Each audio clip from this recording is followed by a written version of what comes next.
안녕하세요. 평가단 11회 해설이네요. 벌써 10번째가 넘고 이제 11번째가 됐는데, 이번에는 제가 이제 취득세 문제를 제가 출제했네요. 그래서 지금 11회 정도 돌았으면 이제 한 바퀴 돌았을 거예요. 한 바퀴 돌고 조세 총론 범위를 이제 한 범위 들어가고 이제 취득세 범위로 또 넘어왔을 거예요. 그래서 이 분량이 범위가 조금씩 이제 범위가 좀 길어지니까 공부를 하실 때도 텀을 조금 더 길게 잡고 공부를 해 주셔야 돼요, 이제는. 그래서 문제 1번부터 한번 가볼게요. 1번은 취득세에 대한 설명으로 옳은 걸 찾아봐라 그랬어요. 이제 첫 번째 1번 같은 경우는 납세 의무자는 그랬네요. 취득세 납세 의무자는 하면 빨리 얼른 생각을 빨리 해 주셔야 돼요. 사실상 취득한 자다. 사실상이라는 단어는, 여기서 사실이라는 단어는 뭘 말하냐면 등기, 등록을 불문한다예요. 그러면 과세대장에 취득 재산의 소유자로 등재되어 있는 자가 아니라 그 물건을 사실상 취득한 자, 이렇게 해서 가시면 돼요. 그 물건을 실제로 취득한 사람, 이렇게 하시면 돼요. 사실상 취득한 그 사람을 취득세, 납세 의무자로 한다. 그다음 두 번째는 부동산의 유통, 취득세는 유통 과정을 통해 일어나는, 여기까지는 맞았어요. 양도에 대한, 양도가 아니라 취득이죠. 양도인이 아니라 양수인에게 부과하는 조세를 취득세로 한다. 취득세는 조세 분류 체계상 구세다. 구세가 아니라 특광시세다. 그 다음에 이제 또 여기는 시군세가 아니라 특광시세이면서 도세입니다. 네 번째는 취득세는 토지, 건물, 주택, 선박, 항공기의 소유에 대하여 그 소유자에게 부과되는 세금, 소유가 아니라 취득자. 취득자에 대하여 그 물건을 취득한 취득자에게 부과되는 세금을 취득세라고 합니다. 취득세는 취득 단계마다 과세되는 개별과세이고 물세이고 유통세이면서 직접세고 보통세인 지방세입니다. 5번이 맞았네요. 5번은 전부 다 맞았네요. 그래서 특징에서 이게 5번, 이게 정답이에요. 이제 문제 2번. 취득세에 대한 내용이다. 이 중에 옳은 것은 어떤 것인가 찾아라 그랬어요. 차량이나 기계나 항공기나 선박은 승계취득에 대해서는 과세하지 않고, 틀렸네요. 승계취득은 과세하고 원시취득에 대해서는 과세하지 않습니다. 이 차량이나 기계나 항공기나 선박은 원시에 대해서는 과세하지 아니하고 승계취득에 한하여 과세합니다. 두 번째요. 토지의 지목을 변경함으로써 가액이 증가된 경우에는, 가액이 증가됐으면 이를 취득으로 본다. 이거 맞았네요. 토지의 지목을 변경해서 가액이 증가됐으니까 증가된 부분에 대해서는 취득으로 보게 돼 있어요. 건축물을 개축은 망치로 내가 붓는 거예요. 그럼 그러면 기존치예요. 기존치이기 때문에 개축으로 인하 해당 건물의 가액의 증가 유무에 관계없이 취득세가 물리는 게 아니라, 개축으로 해서 증가한 경우에 증가하면 증가된 부분에 대해서만 취득으로 봐서, 증가된 부분을 취득으로 봐서 과세를 시켜주시면 돼요. 법인 설립시, 그러면 다른 게 읽지 마세요. 설립시 납세 의무 없다. 끝. 네, 과세 대상물을 취득할 등기 등록 이행하지 않는 경우, 등기를 안 했더라도 사실상 그 물건을 취득했을 때는 취득세를 물리니까 무허가 건축물인 경우에도 취득으로 본다. 그래서 등기가 되든 안 되든 상관없이 사실상 취득에 대해서는 취득으로 보고 취득세를 부과하겠습니다. 그러면 정답은 2번, 이게 정답이에요. 토지의 지목을 변경했을 때 가액이 증가되면 증가된 부분에 대해서는 취득으로 간주하겠습니다. 문제 3번이네요. 취득세 과세 대상물이 아닌 걸 찾아라. 여기서 과세 객체라는 말이 과세 대상물이라는 말이에요. 과세 대상물이 아닌 걸 찾아라. 해용권. 각종 해용권은 취득세 대상입니다. 토지도 대상인데 부동산 임차권은 안 됩니다.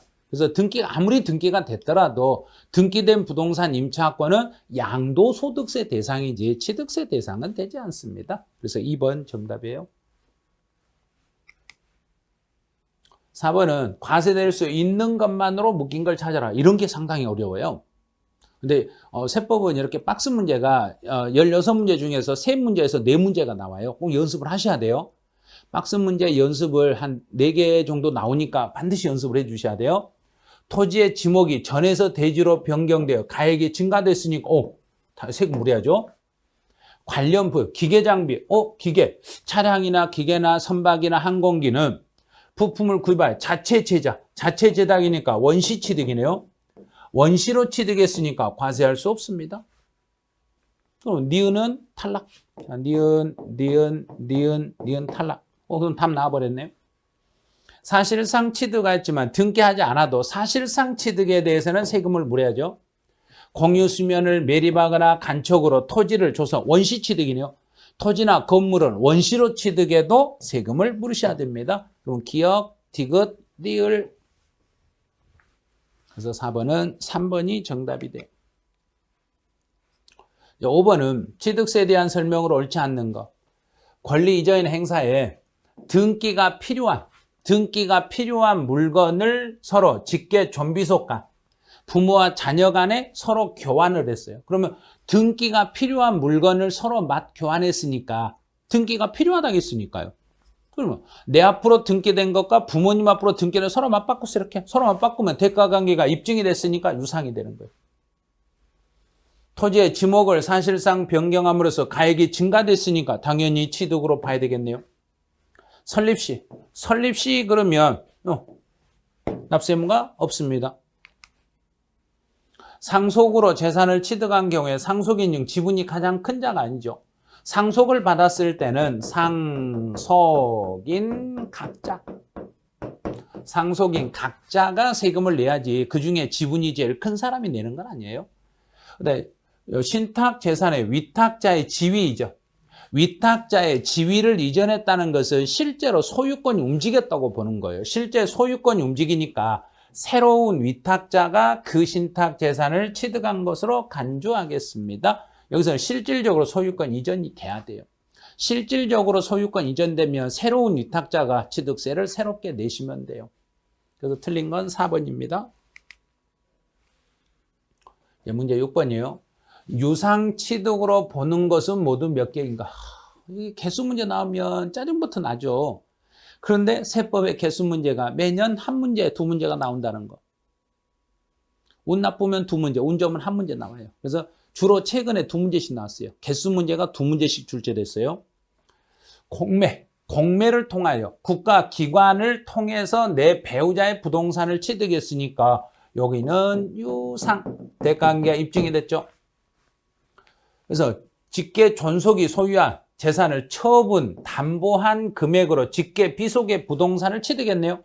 부모님이 본인의 부모님 부동산을 처분해가지고 자녀 재산을 취득했으니까 대가관계에 입증이 됐으니까 유상. 파산선고로 처분되는 직계 비속의 부동산을 취득했으니까 부모님이 자녀의 부동산을 취득했는데 파산 처리된 걸 샀으니까 대가관계가 객관적으로 입증이 됐으니까 유상. 권리 이전이나 행사에 등기가 필요한 부동산을 직계 존속과 직계 비속이 서로 교환했으니까 대가관계가 입증이 됐으니까 유상.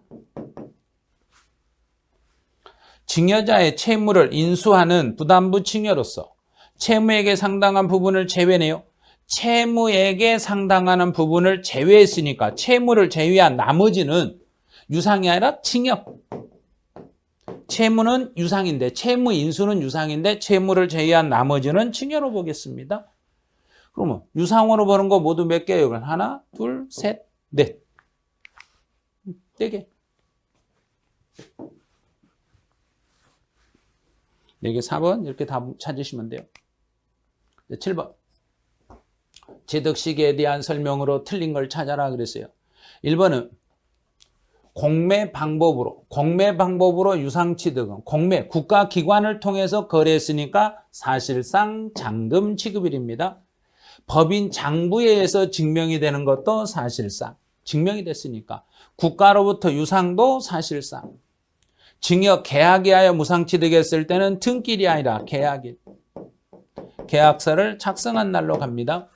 연부로 취득했을 때는 주로 국가하고 관계만 있다겠으니까 사실상 실제로 연부금을 취급한 날 이렇게 처리하시면 돼요. 7번은 4번이 답이에요. 5번. 취득시기에 대한 내용으로 틀린 걸 찾아라. 상속은 상속개실, 공매, 국가기관을 통해서 거래했으니까 사실상 잔금 지급일로 가는데 만약에 등기가 붙어 있으면 이 두 개를 비교해서 빠른 날 이렇게 잡으시면 돼요.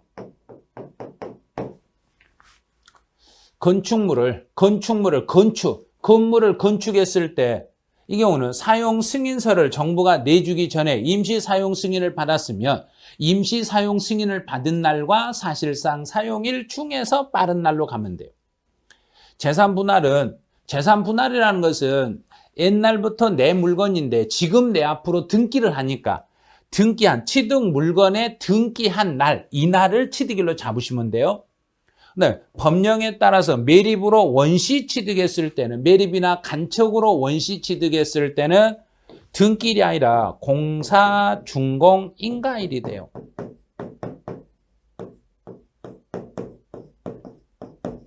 공사가 끝났다는 걸 정부가 확인해 주는 날, 이 날을 취득일로 잡겠습니다. 그럼 답은 5번이 되겠네요. 9번, 취득세 세율에 대한 설명으로 옳은 걸 찾아봐라 그랬어요. 농지 상속이다. 농지를 상속을 받았을 때는 2.8이 아니라 2.3. 매매에 의한 농지 이외, 농지가 아닌 것을 유상으로 거래했을 때는 4%. 농지를 증여받았을 때는, 개인이 증여받았을 때는 3.5%. 공유, 합유, 총유물의 분할은 2.3%. 무주택자가 집 없는 사람이 10억짜리 주택을 유상으로 거래하면 일단 금액이 9억이 넘어버렸네. 9억이 넘는 주택을 유상으로 거래했을 때는 3%. 그럼 정답은 5번. 뭐 세율은 그냥 숫자만 암기하시면 돼요. 근데 세율이 엄청나게 어렵다고 하시는데 한 번만 하면 되는데 이거 어렵다고 하시는 거예요. 세율은 다른 거하고 달라요. 딱 한 번만 정리해버리면 그 다음부터는 끝이에요. 그러니까 한 번의 정리를 딱 맞춰주시면 돼요. 10번. 취득세 세율에 대한 내용으로 틀린 걸 찾아봐라 그랬어요. 이게 개정된 내용이에요. 1세대 2주택에 해당하는 주택으로서 조정 대상 지역에 있는 주택이다. 그러면 이번에 집을 취득했는데 조정 대상 지역에 두 번째 집을 샀을 때는 2배로 중과세합니다. 1세대 3주택인데 조정 대상 지역 이외 지역이네요. 그럼 조정 대상 지역 이외 지역이었을 때는 세 번째 집부터 2배로 중과세합니다. 근데 세 번째 집이네요. 세 번째 주택인데 조정 대상 지역에 있는 주택이네요. 조정 대상 지역에 있으면 4배로 중과세합니다. 그럼 3번 틀렸네요. 법인이 주택을 취득했을 때 법인이면 무조건 4배입니다. 조정 대상 지역에 있는 주택으로서 취득 당시의 시가 표준액이 3억 이상인 주택을 직계 존비속에게 증여를 했어요. 3억 이상의 주택을 증여했을 때도 4배로 중과세합니다.